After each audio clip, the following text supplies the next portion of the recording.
राधे राधे दोस्तों। आप सभी को वैशाख पूर्णिमा की ढेर सारी शुभकामनाएं। आज पावन अवसर पर आप सभी लोग श्री सत्यनारायण भगवान की कथा सुनिए। आप लोगों पर भगवान विष्णु माँ लक्ष्मी की कृपा सदैव बनी रहे। बोलो सत्यनारायण भगवान की जय। सत्यनारायण भगवान की कथा शुरू करेंगे। सत्यनारायण भगवान की कथा का प्रथम अध्याय। एक बार नैमिषारण्य क्षेत्र में एकत्रित आर्यावर्त के 88,000 ऋषि मुनियों ने मुनि श्रेष्ठ श्री सूत जी महाराज जी से पूछा, हे मुनि श्रेष्ठ, कलयुग में मनुष्य वेद विधान और धर्म विरुद्ध आचरण करते हुए पापों के बोझ तले दबता जा रहा है। अतः हे मुनि श्रेष्ठ, मनुष्य के कल्याण हेतु कोई ऐसा उपाय बताइए जिससे मनुष्य को पुण्य लाभ मिल सके। तब श्री सूत जी बोले, हे ऋषियों, आपने समस्त विश्व के कल्याण के लिए अति उत्तम प्रश्न किया है। अब मैं उस मंगलकारी व्रत का वर्णन करूंगा जिसके संबंध में एक बार ब्रह्म ऋषि देवर्षि नारद जी ने भी भगवान लक्ष्मी नारायण जी से पूछा था और उन्होंने नारद जी से जो कथा कही थी, आप सब भी उसे ध्यानपूर्वक होकर सुनिए। ब्रह्म ऋषि नारद जी मानव कल्याण की इच्छा से विभिन्न लोकों का भ्रमण करते हुए पृथ्वी लोक में जा पहुँचे। वहाँ अपने अपने कर्मों के अनुसार लोगों को दुखों से पीड़ित देखकर वह बहुत परेशान हुए और मन में विचार करने लगे कि इन प्राणियों के दुख का निवारण कैसे होगा। जब वह कोई उपाय ना सोच सके तब भगवान विष्णु से मिलने पहुँच गए। वहाँ नारद जी ने श्वेत वर्ण और 4 भुजाओं वाले शंख, चक्र, गदा और पद्म से सुसज्जित भगवान श्री विष्णु जी की स्तुति करते हुए कहा, हे नारायण, आप सर्वशक्तिमान और सृष्टि के पालन करता हैं। आपका कोई आदि, मध्य और अंत नहीं है। आप सृष्टि के कण-कण में व्याप्त हैं और अपने भक्तों की सभी मंगल कामनाएं भी पूरी करने वाले हैं। मैं आपको नमन करता हूँ। नारद जी की स्तुति सुनकर भगवान विष्णु जी बोले, हे मुनिवर, आप मुझे अपने यहाँ पर आने का कारण बताइए। तब नारद जी ने कहा, पृथ्वी लोक के प्राणी अपने अपने कर्मों के अनुसार विभिन्न योनियों में रहते हुए दुखों से पीड़ित हैं। मुझ पर कृपा करते हुए कोई ऐसा उपाय बताइए प्रभु जिससे उनके दुखों का नाश हो सके। इसके उत्तर में भगवान विष्णु जी बोले, हे नारद, अब मैं ऐसे व्रत का वर्णन करने जा रहा हूँ जिसे करने से विश्व के सभी स्त्री पुरुषों को पापों से मुक्ति मिलेगी और निर्धनता नष्ट होने से मनुष्य आनंदपूर्वक जीवन यापन करेंगे।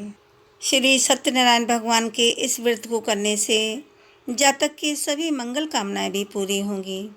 नारद जी ने जब व्रत हेतु विधि विधान की जानकारी चाही तब श्री नारायण भगवान बोले, मन से, वचन से और कर्म से शुद्ध होकर मनुष्य भक्ति और श्रद्धा भाव से किसी भी दिन यह व्रत कर सकता है। इस व्रत में नैवेद्य आदि भक्ति भाव से अर्पित कर ब्राह्मणों को भोजन कराने और दक्षिणा देने से सभी सुखों की प्राप्ति होती है। इस प्रकार श्री सत्यनारायण भगवान की आराधना से सभी कष्टों से मुक्ति पाकर मनुष्य धन से संपन्न व सुखी होकर आनंदपूर्वक जीवन व्यतीत करता है। इसी के साथ प्रथम अध्याय का समापन होता है। सभी प्रेम से बोलिए, श्री सत्यनारायण भगवान की जय।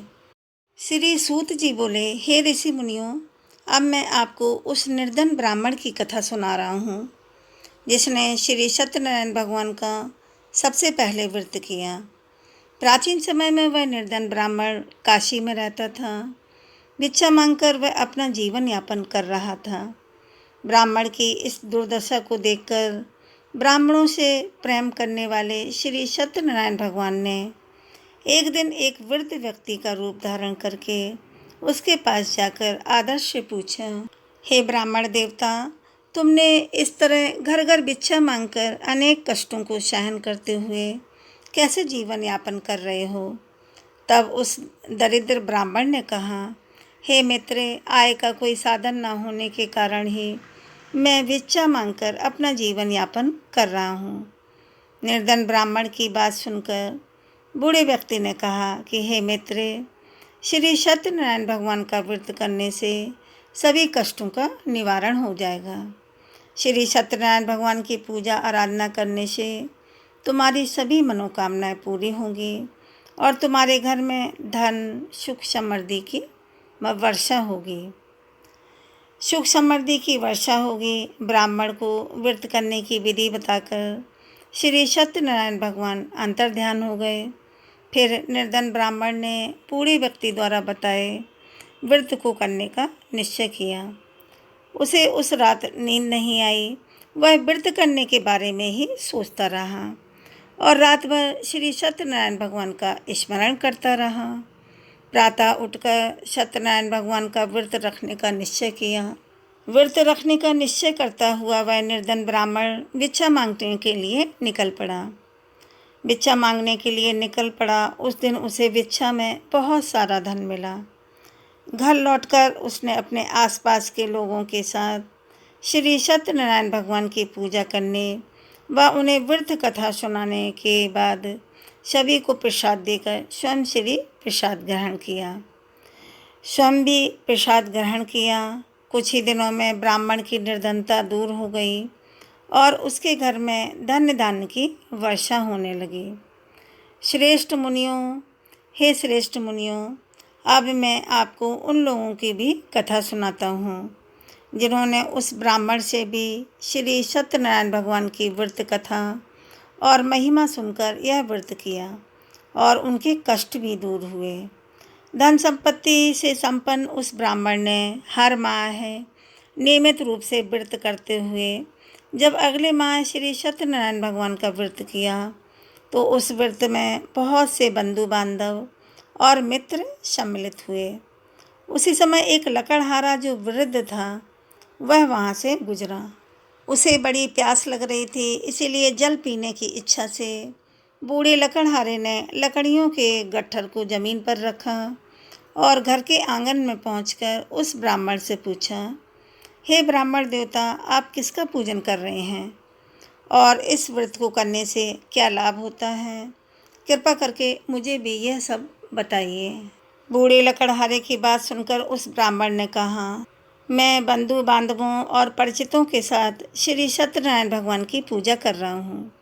इस व्रत को करने से श्री सत्यनारायण भगवान की अनुकंपा से निर्धनता दूर होती है और गरीबी दूर होती है और संसार के दुखों से मुक्ति मिल जाती है।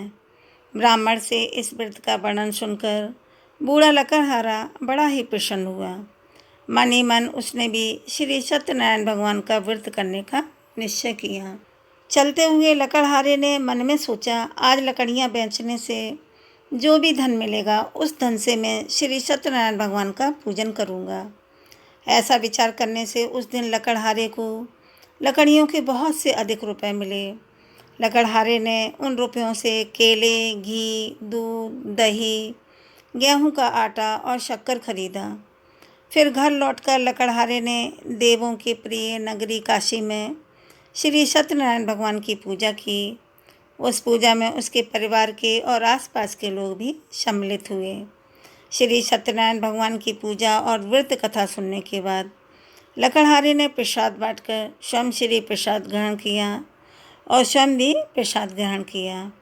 सत्यनारायण भगवान की कृपा से लकड़हारे के घर में भी धन्य धान्य की वर्षा होने लगी।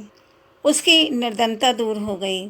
श्री सत्यनारायण भगवान का पूजन करते हुए लकड़हारा आनंदपूर्वक जीवन यापन करता हुआ अंत में मोक्ष को प्राप्त करके वैकुंठ धाम को चला गया। इस प्रकार श्री सत्यनारायण भगवान की कथा का दूसरा अध्याय समाप्त हुआ। सभी लोग प्रेम से बोलिए, श्री सत्यनारायण भगवान की जय। तीसरा अध्याय। श्री सूत जी बोले, हे ऋषि मुनियों, अब मैं आपको आगे की कथा सुनाता हूँ। प्राचीन समय में कनकपुर में उल्का मुख नामक एक बुद्धिमान तथा सत्यवादी राजा राज्य करता था। वह प्रतिदिन मंदिर में जाकर श्री सत्यनारायण भगवान की पूजा करता था और निर्धनों को अन्न, वस्त्र और धन दान करता था। उसकी पत्नी सुभद्रा बहुत ही सुशील थी। वे दोनों हर महीने की श्री सत्यनारायण भगवान का व्रत करते थे। श्री सत्यनारायण भगवान की कृपा से उनके महल में धन संपत्ति के भंडार भरे थे। उनकी सारी प्रजा बहुत आनंद से जीवन यापन कर रही थी। एक बार राजा और रानी बहुत से लोगों के साथ जब भद्रशिला नदी के किनारे श्री सत्यनारायण भगवान की पूजा कर रहे थे, तब नदी के किनारे एक बड़ी नाव आकर ठहरी। उस नाव में एक धनी व्यापारी यात्रा कर रहा था। वह बहुत सा धन कमाकर अपने नगर को लौट रहा था। उसका सारा धन उसी नाव में रखा हुआ था। नाव से उतरकर व्यापारी राजा के समीप पहुंचा। राजा को पूजा करते देखकर उसने कहा, हे राजन, आप इन सब लोगों के साथ मिलकर किसकी पूजा कर रहे हैं? इस पूजा को करने से मनुष्य को क्या लाभ होता है? राजा ने व्यापारी से कहा, हम हर पूर्णिमा को भी श्री सत्यनारायण भगवान का व्रत करते हैं। हम सभी लोग मिलकर हर पूर्णिमा को श्री सत्यनारायण भगवान की पूजा करते हैं और व्रत रखते हैं, और फिर पूजा अर्चना के बाद भगवान का प्रसाद लोगों में बांटकर स्वयं भी ग्रहण करते हैं। सत्यनारायण भगवान की पूजा से दुखियों के सारे दुख दूर होते हैं। राजा की बात सुनकर व्यापारी कहने लगा, हे राजन, मैं श्री सत्यनारायण भगवान का व्रत करना चाहता हूँ। कृपया मुझे इस व्रत की विधि बताएं। राजा ने व्यापारी को श्री सत्यनारायण व्रत की संपूर्ण विधि बताई। राजा ने व्रत कथा सुनने के बाद व्यापारी को भी प्रसाद दिया। श्री सत्यनारायण भगवान का स्मरण करते हुए व्यापारी ने प्रसाद ग्रहण किया और लौटकर अपनी पत्नी लीलावती से कहा, हमारी कोई संतान नहीं है। अगर सत्यनारायण भगवान की कृपा से हमारी कोई संतान हुई तो मैं श्री सत्यनारायण भगवान का व्रत अवश्य करूँगा। व्यापारी के ऐसा निश्चय करने के कुछ समय बाद ही लीलावती गर्भवती हो गई और उसने एक सुंदर कन्या को जन्म दिया। व्यापारी ने पुत्री के जन्म पर बहुत सारी खुशियाँ मनाई, लेकिन श्री सत्यनारायण भगवान का व्रत नहीं किया। जब उसकी पत्नी लीलावती ने अपने पति से व्रत करने के लिए कहा, तब वह कहने लगा, अभी क्या जल्दी है, जब इसका विवाह होगा तब मैं अवश्य श्री सत्यनारायण भगवान का व्रत करूँगा। अपने पति के वचन सुनकर लीलावती चुप रह गई। व्यापारी की कन्या कलावती अब शुक्ल पक्ष की चंद्रमा की तरह बढ़ने लगी। एक दिन व्यापार में बहुत सा धन कमाकर घर लौटकर व्यापारी ने अपनी बेटी को सहेलियों के साथ बगीचे में घूमते हुए देखा तो उसे उसके विवाह की चिंता होने लगी। व्यापारी ने कलावती के लिए सुयोग्य वर ढूंढने के लिए अपने सेवकों को दूर दूर नगरों में भेजा। व्यापारी के सेवक कंचनपुर नगर में पहुँचे। उस नगर में उन्होंने एक बड़े पुत्र को देखा। बड़े पुत्र सुंदर, अत्यंत और गुणवान था। सेवकों ने वापस लौटकर व्यापारी को उस बड़े पुत्र के बारे में बताया। व्यापारी उस सुंदर लड़के को देखकर बड़ा ही प्रसन्न हुआ और फिर कलावती का विवाह खूब धूमधाम से उसके साथ कर दिया गया। अब कलावती का विवाह भी हो गया था, लेकिन व्यापारी ने श्री सत्यनारायण भगवान का व्रत अब भी नहीं किया। तब लीलावती ने अपने पति को याद दिलाते हुए कहा, हे नाथ, आपने कलावती के विवाह पर श्री सत्यनारायण भगवान का व्रत करने का निश्चय किया था। अब तो आपको व्रत कर लेना चाहिए। पत्नी की बात सुनकर व्यापारी ने कहा, अभी तो मैं अपने दामाद के साथ व्यापार करने के लिए जा रहा हूँ। व्यापार से लौटने पर श्री सत्यनारायण भगवान का व्रत पूजन अवश्य करूँगा। कहकर व्यापारी ने कई नावों में सामान भरा और अपने दामाद तथा अन्य सेवकों के साथ व्यापार के लिए निकल पड़ा। उस व्यापारी द्वारा बार बार व्रत का निश्चय करने और फिर व्रत न करने से श्री सत्यनारायण भगवान क्रोधित हो गए और उन्होंने व्यापारी को दंड देने का निश्चय किया। उधर व्यापारी अपने दामाद के साथ रत्नेश्वरपुर नगरी में पहुंचकर व्यापार करने लगा।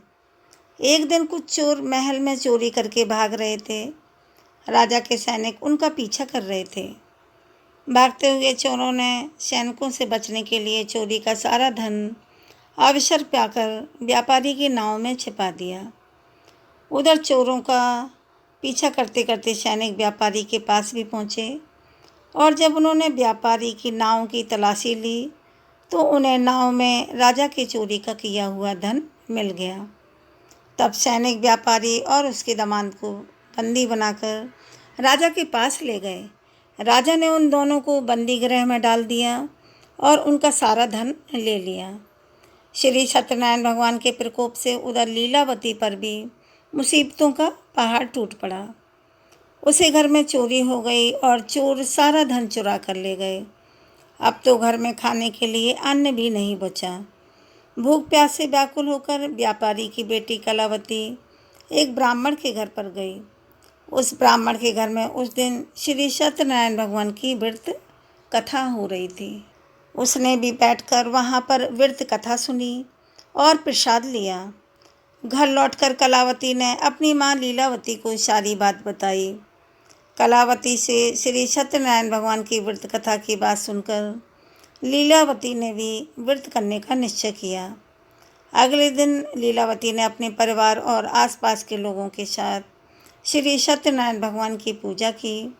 पूजा के बाद सबको प्रसाद बांटकर स्वयं श्री प्रसाद ग्रहण किया। लीलावती ने अपने पति और दामाद के घर लौट आने की मनोकामना से श्री सत्यनारायण भगवान का व्रत किया था। लीलावती के विधि पूर्वक व्रत करने और प्रसाद ग्रहण करने से श्री सत्यनारायण भगवान ने प्रसन्न होकर उसकी मनोकामना पूरी की। उसकी मनोकामना पूरी की। उधर राजा चंद्रकेतु को स्वप्न में दर्शन देकर भगवान ने कहा, हे राजन, व्यापारी और उसका दामाद बिल्कुल निर्दोष हैं। सुबह उठते ही दोनों को मुक्त कर दो। उन दोनों का सारा धन भी वापस लौटा दो। अगर तुमने ऐसा नहीं किया तो मैं तुम्हारा सारा धन वैभव नष्ट कर दूंगा। इतना कहकर श्री सत्यनारायण भगवान अंतर ध्यान हो गए। प्रातः होते ही राजा चंद्रकेतु ने अपने मंत्रियों और राज ज्योतिषियों को रात के स्वप्न की बात बताई तो सबने व्यापारी और उसके दामाद को छोड़ देने के लिए कहा। राजा चंद्रकेतु ने तुरंत उस व्यापारी को और उसके दामाद को छोड़ दिया। उसका सारा धन भी वापस कर दिया।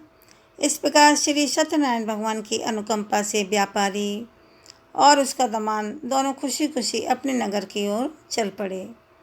इस प्रकार श्री सत्यनारायण भगवान की कथा का तीसरा अध्याय का समापन हुआ। श्री सत्यनारायण भगवान की जय। चौथे अध्याय की कथा। श्री सूत जी बोले, उस व्यापारी ने अपने दामाद के साथ शुभ मुहूर्त में नावों द्वारा रत्नसारपुर से प्रस्थान किया। लंबी यात्रा करने के बाद व्यापारी ने एक नगर के किनारे नावों को रोककर भोजन किया और फिर वे दोनों विश्राम करने लगे। तब श्री सत्यनारायण भगवान साधु के रूप में व्यापारी के पास पहुँचे और पूछा, हे बड़े, तेरी नाव में क्या लदा हुआ है? व्यापारी ने सोचा, दंडी साधु अवश्य कुछ मांगने की इच्छा से सामान के बारे में पूछ रहा है। यह सोचकर व्यापारी ने झूठ बोल दिया और कहा, हे दंडी, मेरे नाव में तो बेल पत्र भरे हुए हैं। व्यापारी के झूठे वचन सुनकर श्री सत्यनारायण भगवान ने क्रोधित होते हुए कहा, हे वैश्य, जो तुमने कहा है वही सत्य होगा। ऐसा कहकर भगवान कुछ दूर जाकर अंतर्ध्यान हो गए। उधर व्यापारी दंडी साधु को वहाँ से खाली हाथ लौटाकर बड़ा ही प्रसन्न हुआ। लेकिन जब व्यापारी ने अपनी नाव में बेल और पत्र भरे हुए देखे तो वह विलाप करने लगा और अपने झूठ बोलने पर प्रायश्चित करने लगा। रोते रोते व्यापारी मूर्छित हो गया। कुछ देर बाद जब उसकी मूर्छा दूर हुई तो उसके दामाद ने कहा, आप दुखी मत होइए, यह सब उस दंडी साधु के श्राप के कारण हुआ है। अब तो वही साधु हमें इस विपत्ति से छुटकारा दिला सकते हैं। दामाद के वचन सुनकर व्यापारी दंडी साधु की तलाश में चल पड़ा। कुछ देर तक ढूंढने पर उसे एक वृक्ष के नीचे वही दंडी साधु के रूप में श्री सत्यनारायण भगवान मिल गए। व्यापारी ने दंडी साधु के चरणों में गिरकर क्षमा मांगी। दंडी स्वरूप सत्यनारायण भगवान बोले, हे बड़े पुत्र, तेरे झूठ बोलने के कारण ही मैंने तुझे दंड दिया है। तूने बार बार मेरी पूजा करने के लिए कहा, लेकिन कभी पूजा नहीं की। तब व्यापारी हाथ जोड़कर कहने लगा, हे भगवान, आप तो दीन दुखियों के कष्ट दूर करने वाले हैं। मेरी इस गलती को भी क्षमा करें। आपके रूप को तो ब्रह्मा जी भी नहीं जान पाते हैं। आपके रूप को तो ब्रह्मा जी भी नहीं जान पाते। फिर भला मैं अज्ञानी कैसे आपकी लीला को समझ पाता। अब मैं जीवन में कभी झूठ नहीं बोलूँगा। सदैव श्री सत्यनारायण भगवान का व्रत और पूजा किया करूँगा। आप मुझ पर कृपा करें। व्यापारी की क्षमा याचना सुनकर दंडी साधु ने उसे क्षमा कर दिया। उसी समय व्यापारी की नाव में भरे हुए बेल और पत्र धन्य धान्य में परिवर्तित हो गए। फिर व्यापारियों ने अपनी सेवकों के साथ अगले दिन श्री सत्यनारायण भगवान का व्रत करके उनकी पूजा की। सबको प्रसाद बांटने के बाद स्वयं ही प्रसाद ग्रहण करके व्यापारी अपने नगर की ओर चल पड़ा। अपने नगर में पहुंचकर व्यापारी ने एक सेवक को अपने घर भेजा। सेवक ने लीलावती को सूचना दी। उस समय लीलावती और कलावती दोनों श्री सत्यनारायण भगवान की पूजा कर रही थीं। पति और दामाद के लौट आने पर समाचार सुनकर लीलावती ने पूजा पूरी करके प्रसाद ग्रहण करने के बाद अपनी पुत्री कलावती से कहा, बेटी, मैं नदी किनारे जा रही हूँ, तो भी प्रसाद ग्रहण करके जल्दी आ जाना। यह कहकर लीलावती नदी की ओर चल पड़ी, परंतु कलावती पति से मिलने की खुशी में प्रसाद ग्रहण करना ही भूल गई। प्रसाद ग्रहण किए बिना ही घर से निकलकर नदी किनारे पर जा पहुँची। उसके प्रसाद ग्रहण न करने के कारण और प्रसाद का अपमान किए जाने के कारण श्री सत्यनारायण भगवान क्रोधित हो गए। उन्होंने व्यापारी की नाव को नदी में डुबो दिया। अपने पति को वहाँ न देखकर कलावती ने रोना विलाप करना शुरू कर दिया। तब व्यापारी ने कहा, पुत्री, अवश्य तुझसे कोई भूल हुई है, इसीलिए श्री सत्यनारायण भगवान ने तुझे दंड दिया है। तब व्यापारी ने श्री सत्यनारायण भगवान से प्रार्थना की, हे भगवान, मेरे परिवार के किसी भी स्त्री पुरुष से यदि कोई भूल हुई है तो उसे अवश्य क्षमा कर देना। तभी आकाशवाणी हुई कि हे बड़े पुत्र, तेरी कन्या मेरा प्रसाद ग्रहण किए बिना ही चली आई है। यदि अब घर पहुंचकर तेरी कन्या प्रसाद ग्रहण करके वापस आई तो उसे पति के दर्शन होंगे। कलावती ने वैसा ही किया। उसके प्रसाद ग्रहण करके वापस लौटने पर नावें जल के ऊपर आ गईं। दामाद भी सुरक्षित नदी से बाहर निकल आया। लौटकर व्यापारी ने अपने परिवार के साथ मिलकर विधि विधान से श्री सत्यनारायण भगवान की पूजा की। उसकी सभी इच्छाएं पूरी हुई। इस प्रकार श्री सत्यनारायण भगवान की कथा का चौथा अध्याय समापन हुआ। प्रेम से बोलिए श्री सत्यनारायण भगवान की जय। अब सत्यनारायण भगवान के 5वें अध्याय की कथा। श्री सूत जी बोले, हे ऋषि मुनियों, मैं और भी कथा सुनाता हूँ। कौशलपुर में एक राजा था। तुंगध्वज प्रजा उसकी छत्र छाया में आनंद पूर्वक रह रही थी। राजा तुंगध्वज अपनी प्रजा के सुख दुख का बहुत सारा ध्यान रखता था, लेकिन एक बार उसने श्री सत्यनारायण भगवान का प्रसाद ग्रहण नहीं किया। तब श्री सत्यनारायण भगवान ने राजा को प्रसाद ग्रहण न करने का दंड दिया। तब श्री सत्यनारायण भगवान ने राजा को प्रसाद ग्रहण न करने का दंड दिया। एक दिन राजा तुंगध्वज जंगल में हिंसक पशुओं का शिकार करने निकला हुआ था। शिकार का पीछा करते करते वह अपने सैनिकों से अलग हो गया और उसने देर तक हिंसक जानवरों का शिकार किया। इसीलिए कुछ देर विश्राम करने के लिए वह एक वृक्ष के नीचे बैठ गया। पास में ही कुछ चरवाहे श्री सत्यनारायण भगवान की पूजा कर रहे थे। राजा ने उनके पास से गुजरते हुए श्री सत्यनारायण भगवान को नमस्कार तक नहीं किया। चरवाहों ने राजा को पूजा के लिए बोला और प्रसाद भी दिया। राजा ने वह प्रसाद भी ग्रहण नहीं किया और घोड़े पर सवार होकर अपने नगर की ओर चल दिया। अपने नगर की ओर चल पड़ा। राजा जब नगर में पहुंचा तो देखा कि उसका तो सारा धन वैभव नष्ट हो चुका है। श्री सत्यनारायण भगवान के प्रकोप से राजा निर्धन हो गया था। तब राज ज्योतिषियों ने राजा से कहा, महाराज आपसे अवश्य कोई भूल हुई है।